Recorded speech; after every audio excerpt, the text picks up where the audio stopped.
Hello and welcome to another video. Now, before I did something called glögg, which is the Swedish mulled wine that's often drank in the dead of winter around the Christmas season. In Germany, we have our own mulled wine. We call it Glühwein. But Glühwein is a little different. It's made differently. The process and the ingredients are quite different than they are with Glühwein in some respects, similar in others. And so this makes a very good contrast to better understand mulled wines generally. So today we'll do Glühwein. Glühwein is typically a little less alcoholic than wine because we add a little bit of fruit juice. It is also typically not quite as heavily spiced as glögg. But glögg is something different. Glühwein is definitely distinctive in its own way.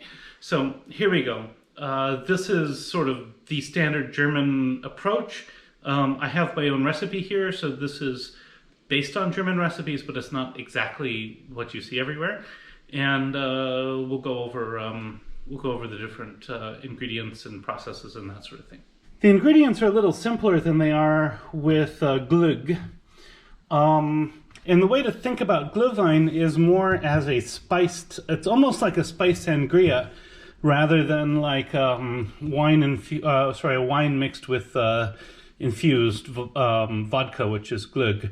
But anyway, so we have a wine here, again, a basic a liter of basic red wine, especially a German red wine. We have sugar. Basically going to add this to taste. So I probably won't completely, I'll probably only kind of add a general overview. The amount of sugar you add will depend very much upon the amount of wine, the kind of wine you use. We have an orange. We're not going to use bitter orange peel in this. We have a little bit of fresh ginger here. I have 4 cloves, a cinnamon stick, and I'm going to use a quarter of a quince, but I'm going to slice it this way so that I get some nice looking pieces, because if you're going to make this, you might as well try to make it look nice as well as, through all the process. So what I'm going to do next is I'm going to slice half of this orange, and I'm going to slice about half of this quince after removing the core, and then I will add this wine to the pot and we'll add the pieces into it. So I'll come back when this prep is done. So the first thing I will add is a liter of wine.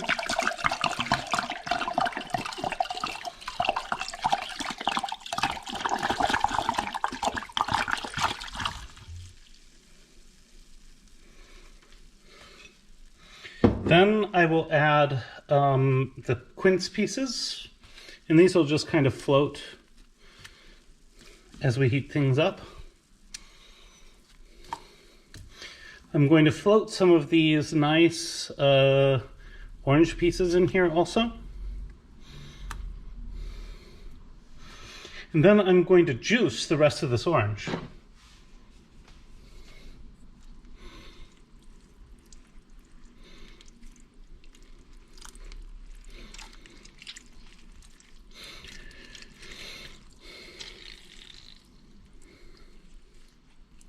There we go. On top of this, we will add the piece of ginger, the cloves, the cinnamon stick. Now, some people like to add some other things to this as well, maybe cardamom, maybe star anise, some other things, but we're going to go ahead and stop here. And then I'm going to measure out, I think I'm going to start with about 50 grams of sugar. I'll add 50 grams of sugar here, and then I'll heat it up gently. So I'll be right back with 50 grams of sugar measured. So I've measured out 50 grams of sugar. I'm going to add that here. Then I'm going to turn this on like a medium-low, and I'm going to let this slowly heat up.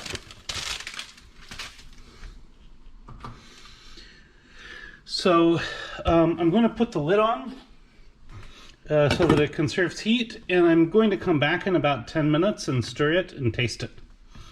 So see you in about 10 minutes. So now it's been 20-25 minutes. You can see this is steaming. And if I taste it, it's not too sweet, it's not too sour. I'm gonna let this sit on a very low heat for maybe another 20 minutes so that the spice flavors can infuse the wine properly. And then we'll be back and we'll go ahead and serve and taste it at that point.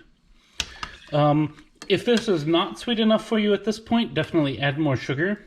You can, unlike Glühwein, this is very easy to adjust in terms of spices also, because while Glühwein is infused for several days in the vodka, this is infused directly into the wine, so you can add additional spices or additional wine without fear of overdoing it and having to throw out your batch and wait several more days to get started.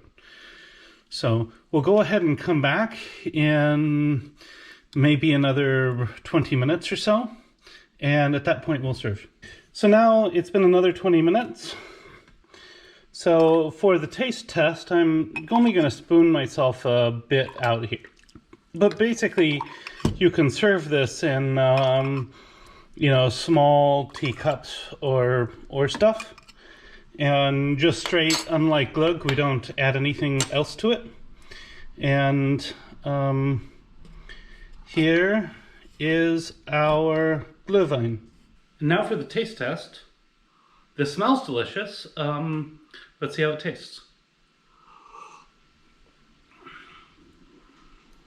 Compared to the Glühwein, this is not as heavily spiced.